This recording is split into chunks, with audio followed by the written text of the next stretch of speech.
As Better Call Saul came in, fans were uneasy. Breaking Bad, the show that preceded Saul's 2015 debut, was a triumph, a razor-sharp perceptive crime thriller that pioneered the anti-hero era of television and set new standards for television. Saul didn't look like he could compete. 7 years later, many people even claim that the legal thriller surpasses one of the greatest shows to ever make its debut. This is in addition to the fact that it has successfully established itself as a respectable continuation of this world. After all the deceitful planning and frosting from Cinnabon fans of Better Call tonight, it all came to an end. For more than 7 years, Saul has been looking forward to this moment, the culmination of Jimmy McGill's transformation into Gene Takovic from Saul Goodman, coming. The police have launched a manhunt for our hero Marion, played by the incomparable Carol Burnett, after he discovered the truth behind his lies and was on the run. Walter White did the same thing in the final moments of Breaking Bad. Meanwhile, Kim's guilt finally overcame her, and she broke down sobbing on the bus ride home after telling the truth in a manifesto to the local district attorney and to Howard's widow. She has virtually no contact with Jimmy though.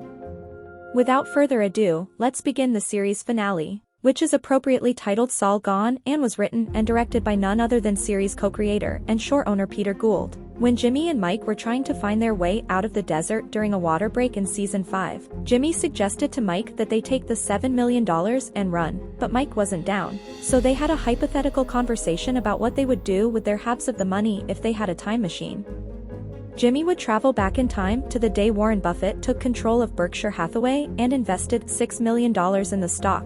Mike would time travel to the first day he accepted a bribe and proceed. Mike's smug expression of surprise that Jimmy would only consider money told him all he needed to know about Jimmy's morals. That's it. Mike demands payment. Jimmy only replies, "What else?" as he drives away from Marion's house in the present. Once there, he retrieves a disposable cell phone but is forced to flee out the back by the posse of police cars that have gathered in front of him. Jimmy is carrying only the flip phone and a shoebox full of cash. Jimmy tries to navigate the city but is forced to seek refuge in a dumpster when it becomes apparent that the city is being swarmed by police looking for him. While there, he opens his shoebox, which also contains the contact information for his disappearer, and attempts to retrieve his phone, presumably to call him, but the police apprehend him before he can. "Hands up," they yell from the outside. And Jimmy is compelled to submit while slowly emerging from the trash can with his hands in the air.